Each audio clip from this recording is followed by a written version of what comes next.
notre partenaire commence à crier, à hurler contre notre enfant. On sent qu'il s'énerve et qu'il perd le contrôle de la situation et de ses nerfs. Donc on sent bien qu'on doit intervenir. Mais comment intervenir? Comment réagir dans ces situations? Je suis Cyrielle Soulbieux d'Horizon Famille et j'accompagne les parents depuis 2016 vers une vie de famille plus épanouie et plus joyeuse. Alors vous la connaissez, j'en suis sûre, cette situation. On a notre partenaire là, on va dire que c'est le coq. On est là, nous, la poule. On est un petit peu en retrait. Et désolée, j'ai pas trouvé de poussin, donc j'espère que vous me pardonnerez cet assemblage un peu bizarre. Bon, on reste dans les animaux de la ferme, ça passe.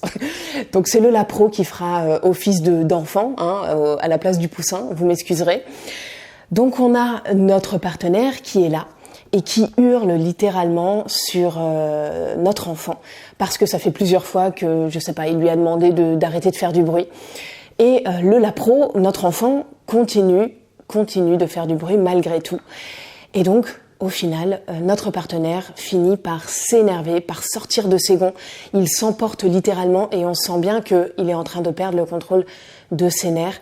Et on sent bien que nous, là, on est là. On doit intervenir. Alors souvent, on intervient, alors ça dépend des fois, mais on va dire que ça nous arrive par exemple d'intervenir, de se mettre un petit peu au milieu là, de faire un peu l'arbitre et de prendre un peu parti en se disant mais ça va pas de crier, etc. On s'en prend un peu à notre partenaire parce que nous on est un petit peu hors de la situation et on n'est pas dans l'affect comme notre partenaire, d'accord? Donc on se dit mais c'est pas possible de perdre ses nerfs comme ça pour ça, etc. Donc on l'invective un peu, enfin on lui fait des reproches, on le critique devant notre enfant. Donc qu'est-ce qu'on fait dans ces cas-là? On est en train de décrédibiliser notre partenaire devant notre enfant. Et deux, on est en train de prendre parti pour notre enfant, à lui dire en gros que on se met au même niveau que notre enfant et on est tous les deux ligués contre notre partenaire. Et ça, c'est une position qui est néfaste parce que on doit pas faire équipe avec notre enfant contre notre partenaire. On doit toujours faire équipe avec notre partenaire parce qu'on est un couple parental et on est tous les deux en charge de l'éducation de notre enfant. Donc on est une équipe et on doit rester une équipe, quoi qu'il arrive. À la place de ça, la prochaine fois que ça arrive, je vous invite plutôt à réagir comme ça. Alors ça marchera peut-être pas à chaque fois, mais au moins essayez de tendre vers ce genre de réaction. On est toujours dans notre situation. Au lieu de se placer comme arbitre ou au lieu de prendre parti pour notre enfant, mettons-nous plutôt à la même hauteur, au même niveau que notre partenaire, d'accord? Et on fait équipe avec lui, toujours.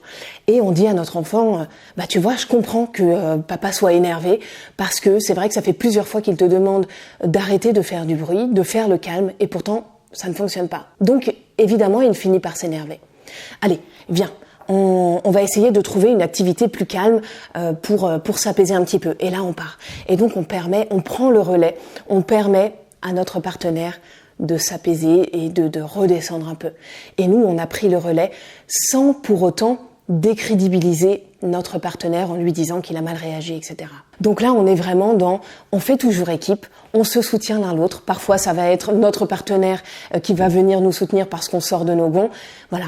On s'épaule, on se soutient et on prend le relais de l'autre quand c'est possible. Alors notre enfant, il va peut-être nous dire « Mais papa, tout à l'heure, il a crié, il s'est énervé, je suis pas content après lui, etc. » Et là, on va pas aller valider les hurlements de notre partenaire, mais on va pas non plus le décrédibiliser en le critiquant. On va plutôt lui dire tu sais, je crois qu'il était vraiment très très énervé tout à l'heure parce qu'il t'a demandé à plusieurs reprises d'arrêter de faire du bruit. Et donc il s'est énervé. Il aurait certainement pas dû crier contre toi pour te le montrer, mais par contre il était vraiment très en colère. Mais tu as raison. Il aurait certainement pas dû crier. Donc on peut pas valider évidemment les hurlements et les cris, mais par contre on vient valider sa colère, ok? On vient valider la colère, mais pas la manifestation de la colère. Et puis après coup, moi ce que je pense, c'est que on devrait en parler potentiellement. Alors peut-être pas à chaque fois, mais si on sent que c'est quelque chose qui arrive régulièrement en ce moment, on devrait peut-être en parler avec notre partenaire, lui demander déjà le déculpabiliser en lui disant que nous aussi ça nous arrive de nous énerver, qu'en ce moment c'est un peu difficile. Si c'est un passage difficile, peut-être essayer de trouver des solutions ensemble. Est-ce qu'on devrait pas se faire un petit resto ce soir, ou est-ce qu'on devrait pas essayer, peut-être que tu as envie d'aller faire du sport ce week-end, de prendre, je sais pas moi, l'après-midi pour aller faire du sport.